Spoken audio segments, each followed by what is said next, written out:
Selamat sore rekan-rekan yang menyaksikan YouTube channel Transparansi Internasional Indonesia. Bertemu lagi dengan saya Sahal Muzamil dari Transparansi Internasional Indonesia. Dan seperti biasa ya, kalau kita sudah ada di video seperti ini, berarti kita akan membicarakan sesuatu yang seru, sesuatu yang menarik dan aktual gitu ya. Dan tentu jelas temanya masih seputar korupsi. Kita balik lagi ke Ngopi Sore, episode kesekian.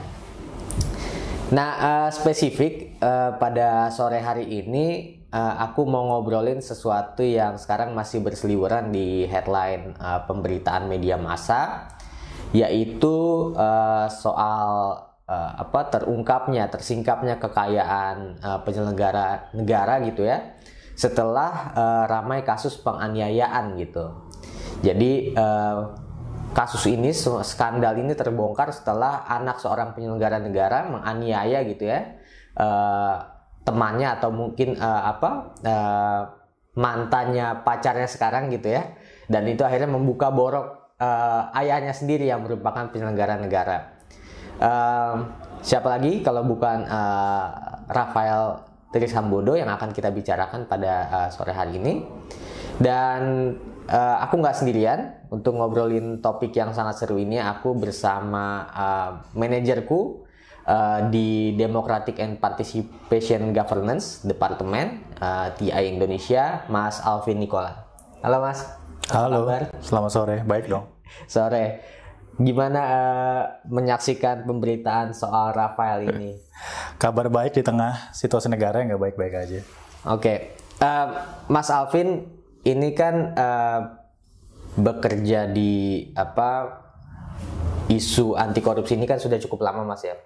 Sebenarnya kaget nggak sih dengar berita seperti Rafael kemarin itu? Kaget tapi nggak surprise kali ya. Kenapa? Karena aku kira ini satu fenomena yang sebenarnya sudah jamak ya, untuk kita dengar, untuk kita terus saksikan beberapa waktu kebelakangan.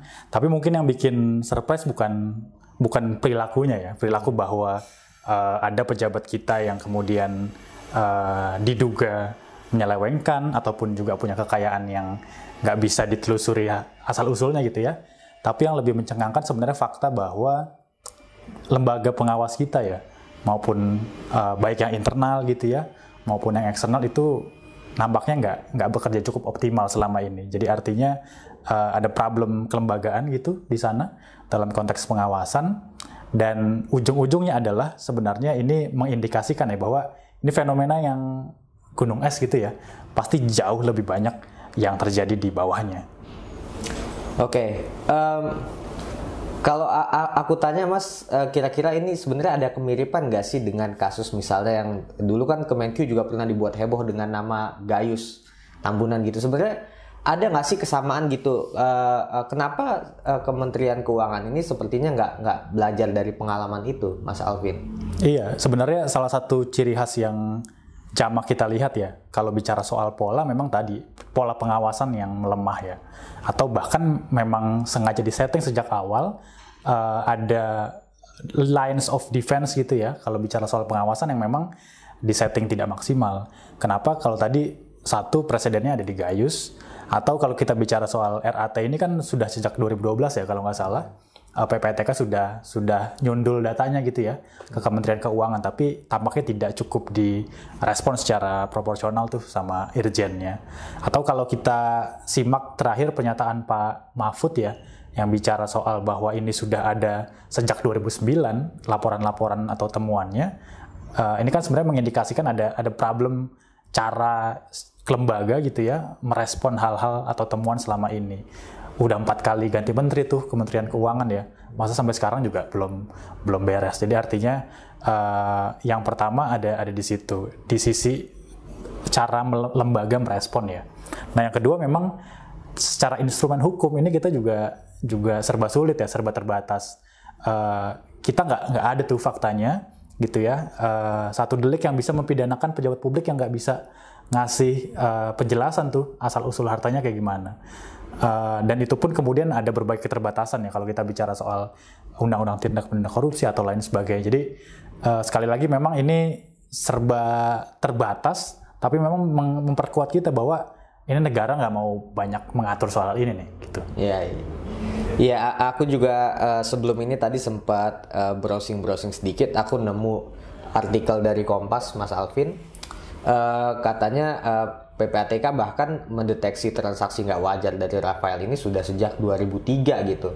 Yeah. Kemudian juga ketua PPATK yang sekarang bilang bahwa sebenarnya informasi ini udah diterima sama KPK, sama Kejaksaan juga gitu, termasuk sama tadi Inspektorat Kementerian Keuangan gitu ya. Tetapi ada 3 lembaga gitu ya yang seharusnya bisa menindaklanjuti itu gitu. Tetapi semuanya sepertinya disfungsi nih Mas Alvin. Kemudian aku juga mau tanyakan mekanisme yang sepertinya sekarang disuarakan oleh semua orang ya, tentang LHKPN. Ini kan bukan sesuatu yang baru lagi bagi Indonesia begitu ya Mas Alvin ya. Dan ternyata LHKPN-nya si Rafael ini ada fiktifnya juga gitu, atau banyak fiktifnya gitu.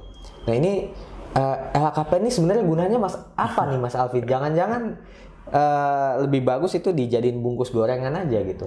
Itulah ya, minimal bisa bantu ini kan. Iya. Kalau lagi ujian gitu ya, nah itu bisa lah.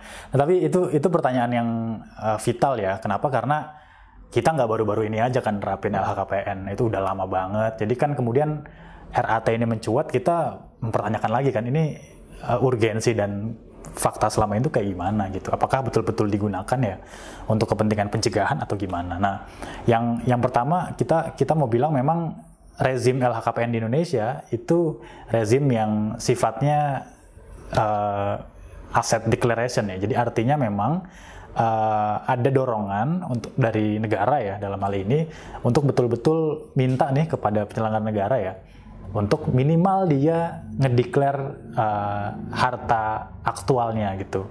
Nah, faktanya memang selama ini kebutuhannya itu nggak cukup cuma deklar aset gitu.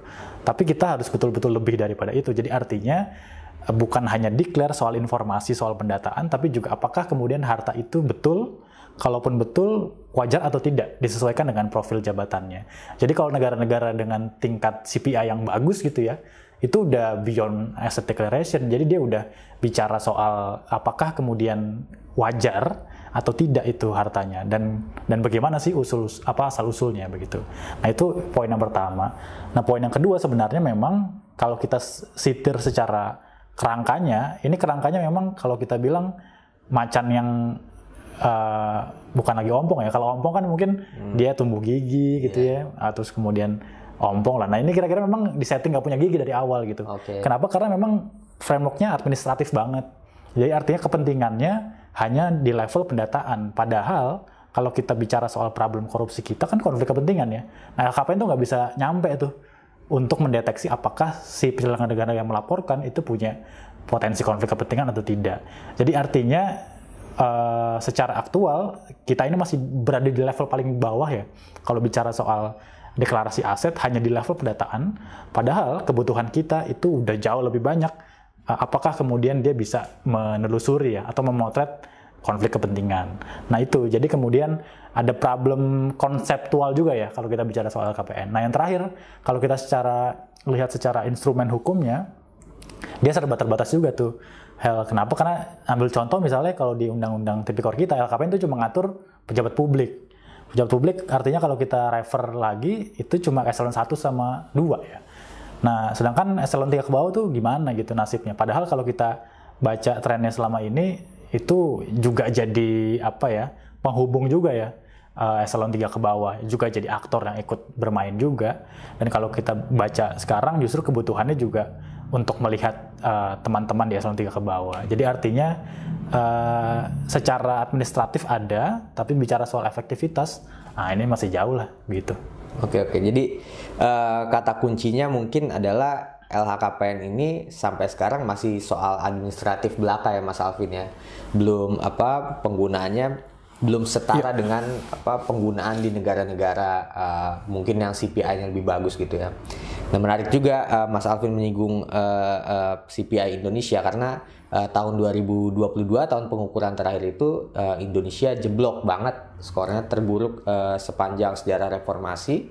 Kita ada di angka 34 dari sebelumnya 38. Nah, Mas Alvin,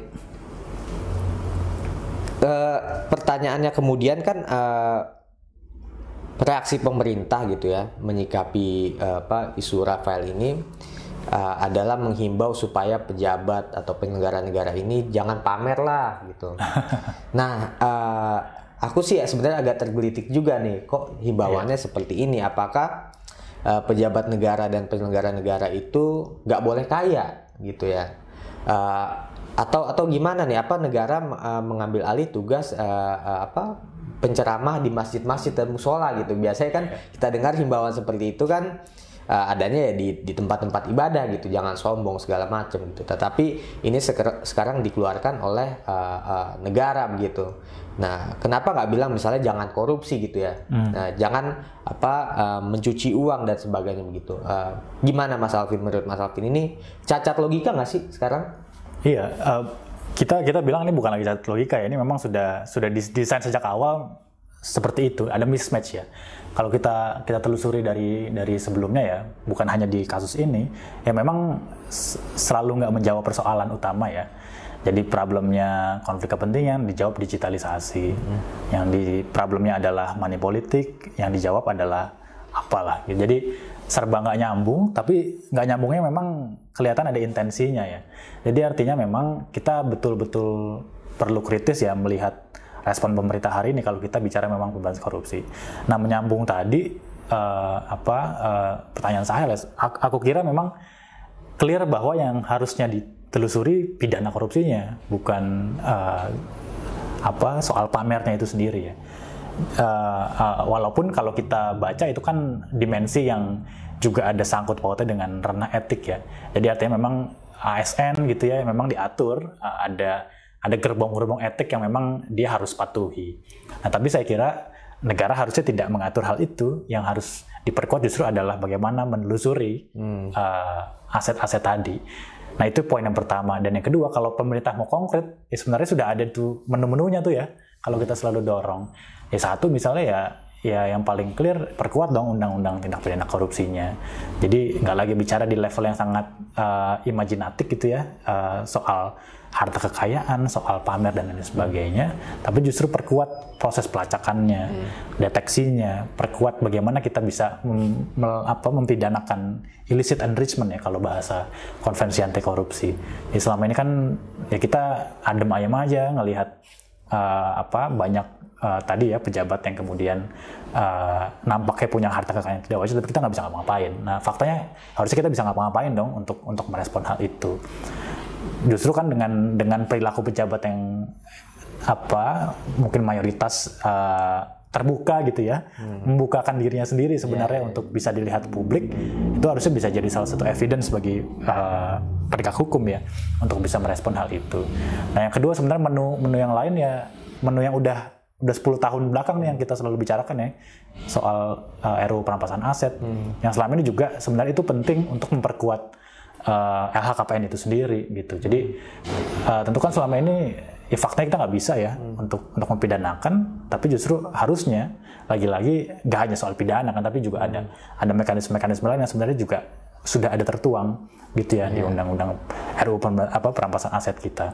Jadi sekali lagi sebenarnya melihat fenomena ini ya, kan memang bicara dua hal ya, dia bicara hal yang bisa dikontrol oleh pemerintah dan hal yang bisa kemudian dikontrol di level individual. Ada Ghosn teori itu ya, ada greed, ada opportunity, ada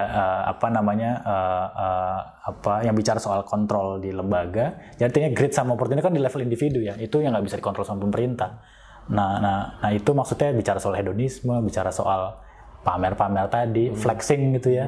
Nah itu maksudnya yang bisa dikelola dalam konteks etik, dikelola dalam konteks penegakan etik tadi ya.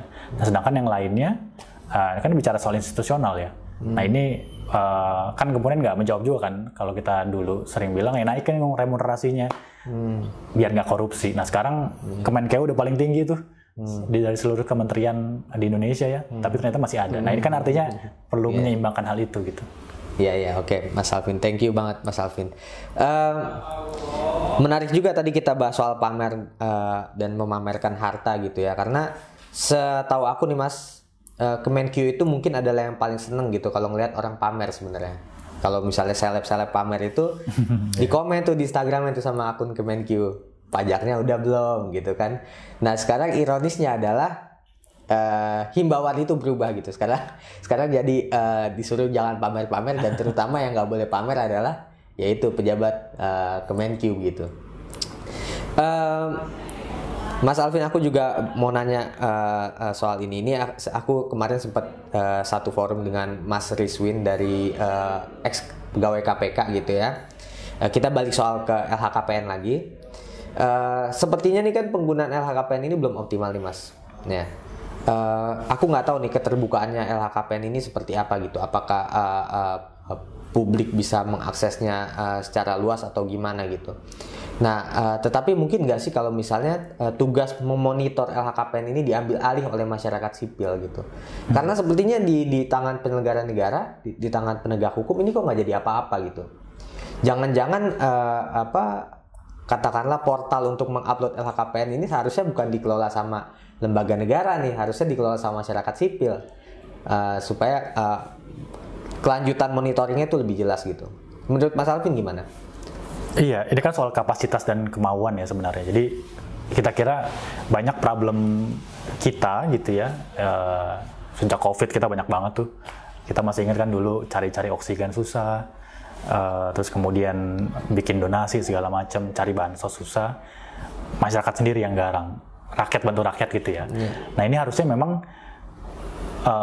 negara harus sadar, ini sentilan keras ya bagi mereka sebenarnya bahwa ranah yang harusnya dikelola sama negara tidak cukup optimal ya, tidak cukup efektif, bahkan cenderung lebih baik dikerjakan sama swasta gitu ya ataupun masyarakat. Jadi artinya satu ini tamparan keras. Nah yang kedua sebenarnya secara instrumen ini bagus banget sebenarnya kalau kita mau lihat secara yuridis maupun normatif ya. Bagus sebagai apa? Sebagai pintu masuk untuk menelusuri kejanggalan-kejanggalan tadi. Tapi kan faktanya kemudian ada keterbatasan sumber daya, ada keterbatasan instrumen hukum. Nah yang sebenarnya tinggal dilakukan tadi adalah menaikkan dua tadi, kapasitas dan kemauan ya. Kemauan tentu secara politik yang kemudian kita bisa cerminkan dalam legislasi kita. Jadi artinya kalau selama ini kan kemudian sifatnya hanya pelaporan harta kekayaan ya. Padahal kalau di negara-negara yang CPI-nya bagus sekali lagi, itu nggak hanya melapor, tapi ada proses audit kewajaran. Salah satunya itu. Atau yang kedua ada proses validasi ya. Atau yang kalau di level legislasinya ada pembuktian terbalik. Gitu ya. Jadi pejabat yang kemudian di questioning itu punya kewajiban untuk membuktikan. Nah kan selama ini kemudian tidak cukup clear ya soal hal itu. Jadi kemudian ya ini lagi-lagi jadi alat yang nggak cukup efektif. Pistol yang mungkin pelurunya nggak cukup menembak lah. Kira-kira begitu. Nah, jadi poinnya sebenarnya ada di sana. Ini penting sebagai sebuah instrumen pintu masuk, tapi kemudian kita mau menggunakannya seperti apa. Dan kemudian apakah itu cukup dengan kondisi kita saat ini? Tentu tidak. Dia harus didukung dengan undang-undang yang lebih kuat, didukung dengan penegak hukum yang lebih punya power. Selama ini kan kemudian kita lihat sendiri-sendiri ya, KPK main sendiri, PPATK main sendiri, kesana scattered gitu, mencar-mencar, padahal kalau bareng-bareng itu harusnya ya, idealnya akan sangat powerful. Jadi artinya sebenarnya tadi justru tamparan nih, jangan sampai ini dikelola sama masyarakat lah, harusnya ini negara ambil alih, benahi secara lebih komprehensif, kira-kira itu. Oke. Kira-kira nih Mas, karena kan kemarin juga nama-nama selain Rafael udah bermunculan ya. Iya, banyak banget. Ini bola panas ini akan seberapa jauh sih menggelindingnya gitu, Mas Alvin? Bahkan sampai nama Ibu Menteri Keuangan juga akhirnya terungkap juga tuh ada 30 jabatan yang dia pegang dalam waktu bersamaan. Jadi kira-kira aku mau tanya, ini seberapa powerful untuk menjadi momentum reformasi gitu, perbaikan yang sampai ke akar-akarnya, Mas Alvin. Sebelum dijawab, aku juga masih nyambung juga karena pasca kita meluncurkan CPI kemarin ya, ini kan Presiden Jokowi juga sempat menyinggung lagi beberapa undang-undang yang sebenarnya kita juga udah bosan ngomongnya gitu ya. Perampasan aset, pembatasan transaksi uang kartal gitu ya. Tetapi kan kabarnya nih hilang ditelan bumi nih, Mas Alvin. Nah, kira-kira dengan kejadian Rafael kemarin ini, kira-kira ada harapan perubahan yang serius nggak? Iya, gue mau bilang gini, korupsi itu selalu ya dimaknai case by case ya. Jadi artinya selama ini kita melihat ini problem individual, problem oknum, problem orang per orang. Padahal korupsi itu struktural banget dan responnya itu juga harus struktural. Jadi artinya nggak bisa tuh dia cuma case by case gitu ya responnya. Kayak ini ya bicara soal RAT aja atau bahkan oknum-oknum lain. Yang padahal kalau kita mau telusuri pasti nggak sendiri gitu. Kan kita sempat dengar juga tuh ya ternyata ini memang jaringan-jaringan yang udah terpelihara lama ya. Jadi poin pertama sebenarnya itu kita perlu mendudukan secara serius problem korupsi ini jadi problem struktural. Itu yang penting dan seringkali dilupa. Nah yang kedua aku kira juga ini momentum bukan lagi bagi pemerintah ya, tapi sebenarnya momentum bagi orang-orang yang mau ambil alih lah estafet pemberantasan korupsi ya. Karena selama ini faktanya kenapa CPI kita bisa turun karena nggak ada leadership ya, karena nggak clear gitu siapa sih yang memimpin orkestrasi pemberantasan korupsi ini. Siapapun bisa ngomong gitu ya faktanya, tapi kan siapa yang memimpin itu soal yang lain. Jadi aku kira ini panggilan juga sebenarnya bagi bapak ibu yang di pemerintahan ya, untuk betul-betul secara serius manfaatkan momentum ini ya untuk memperkuat pemberantasan korupsi kita di tengah gersangnya ya situasi politik hukum kita saat ini. Dan aku kira momentum tahun depan pemilu ini harusnya bisa dimanfaatkan lah sebenarnya ya untuk betul-betul memuluskan proses transisi ya kekuasaan kita. Jadi sehingga nanti legasinya harusnya bisa jauh lebih kuat. Jadi nggak hanya bicara soal penelusuran penegakan hukumnya ya, tapi apa sih yang harus dicegah? Kita kan sering dengar ya Pak Jokowi dan juga menteri-menterinya, KPK hari ini juga memprioritaskan pencegahan seperti panaknya ya. Jadi pencegahan. Nah ini di saat butuh pencegahan kita tantang dong. Ini gimana nih tindak lanjutnya? Kira-kira itu sih. Oke Mas. Di pikiranku nih sekarang adalah gimana caranya kita menyelesaikan pembicaraan ini pada saat kopi kita masih panas gitu. Karena aku agak khawatir juga kopi kita yang sangat menggoda ini akhirnya nanti menjadi dingin. Cuma sementara itu juga aku masih punya beberapa pertanyaan lagi sebenarnya Mas Alvin. Satu yang menarik mungkin ya, pasca kejadian Rafael kemarin itu banyak sekali lah reaksi dari masyarakat gitu ya. Nah salah satu reaksi yang cukup besar ini adalah percumalah kita bayar pajak gitu. Orang pegawai pajaknya juga nggak lapor pajak juga banyak juga gitu kan. Jadi kekecewaan ini di satu sisi aku bisa memahami juga ya.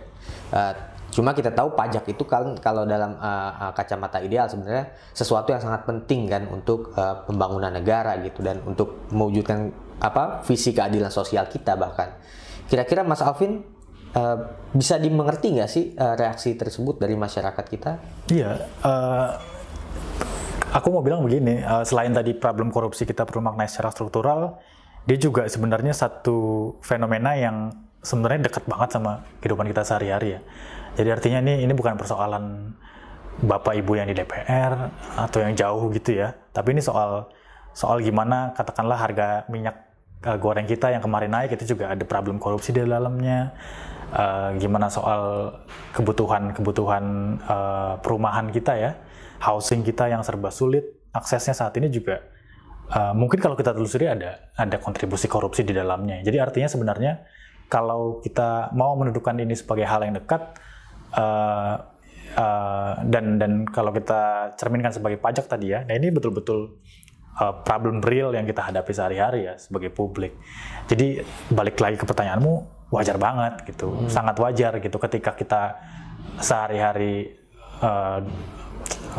kerjanya 24 jam lebih gitu ya.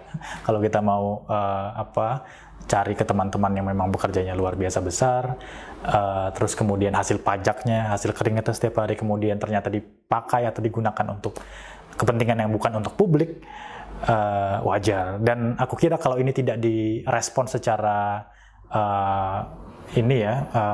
tegas gitu ya, problem ini aja ya, bom waktu aja ya, bahwa akan terjadi social unrest yang jauh lebih besar. Jadi kan kekecewaannya itu kemudian bertumpuk, dan tentu potensi untuk unrestnya tadi pasti akan terbuka lebar. Jadi artinya poinnya di sana ya, bahwa memang jangan hanya melihat problem korupsi case by case lagi-lagi, tapi berkaca dong gimana sih sulitnya ibu-ibu gitu ya di daerah yang serba sulit ngakses minyak goreng, harga bawang putih kemarin naik karena ada kuotanya ternyata disimpan buat orang-orang tertentu. Sekarang juga ngakses bansos dan lain sebagainya gitu ya. Sekarang pajak lagi. Nah ini bicara soal kekecewaan publik ya. Dan tentu kita nggak mau ini jadi gerbang pembuka hal yang jauh lebih besar ya kalau kita bicara konflik. Tapi tentu aku kira ini harusnya jadi momentum pembenahan ya, yang harusnya struktural, bukan lagi case by case. Oke, Mas Alvin, pesan yang sangat kuat menurutku, pesan yang sangat jelas. Kalau misalnya sampai korupsi dari aktor-aktor negara ini terus berlanjut, pasti suatu saat ini akan meledak juga gitu ya. Kesabaran sosial itu ada batasnya juga begitu. Dan aku sih selalu berharap gitu ya, semoga jangan sampai terulang lagi deh kejadian ke 98 gitu. Terlalu mahal harga yang harus kita bayar, Mas Alvin ya.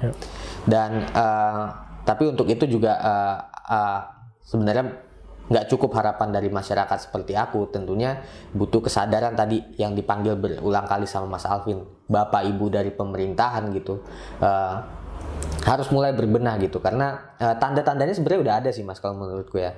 Tanda-tanda kesabaran sosial ini udah mulai menipis.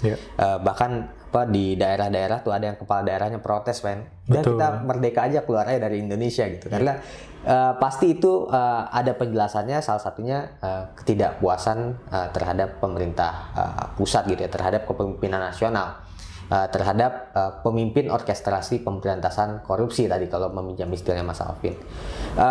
Mas Alvin, terakhir sekiranya ada yang luput belum aku tanyakan, kira-kira pesan terakhir atau yang Mas Alvin ingin sampaikan terkait topik ini? Iya, yang jelas ini bukan sesuatu yang unik gitu ya, dalam artian tiba-tiba terjadi dan hanya terjadi di satu orang saja. Tapi ini sekali lagi ini problem kolektif ya, problem struktural, dan semoga bisa jadi domino ya untuk memuluskan proses penegakan hukum kita. Tapi saya kira bersih-bersih aja ya di level kementerian, dalam hal ini Kemenkeu ya, aja itu nggak cukup gitu.